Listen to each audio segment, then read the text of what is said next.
पूर्वी जंगलात सर्व प्राणी आनंदाने राहत होते.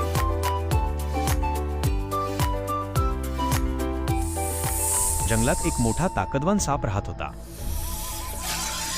एकदा एका उंदराला सापाने पकडले. साप त्याला खाणार होता, म्हणून उंदीर मदतीसाठी त्याचा मित्र जंगलाचा राजा सिंह याच्याकडे गेला.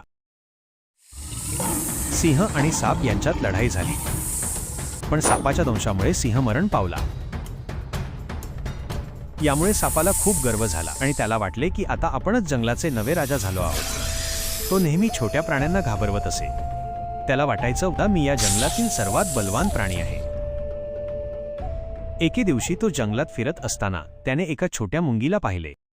तो हसत म्हणाला, अगं मुंगी, तू एवढी लहान, माझ्यासमोर काहीच नाहीस. मुंगी शांतपणे म्हणाली, सापराव, शरीराने मी लहान असेल, पण ताकद मनात आणि बुद्धीत असते. साप हसला आणि म्हणाला, तू मला हरवशील? हे कधीच होऊ शकत नाही. मुंगी काही न बोलता सरळ सापाच्या शरीरावर चढली आणि त्याला जोरजोरात चावायला लागली. नाक, तोंड, जीभ याचे लचके तोडले. साप वेदनेने ओरडू लागला. त्याला समजलं की लहानशी मुंगी सुद्धा मोठ्या सापाला हरवू शकते.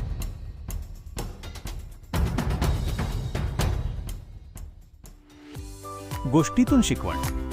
कोणताही प्राणी किंवा माणूस लहान नसतो. प्रत्येकामध्ये काहीतरी ताकद असते. कुणालाही कमी लेखू नये.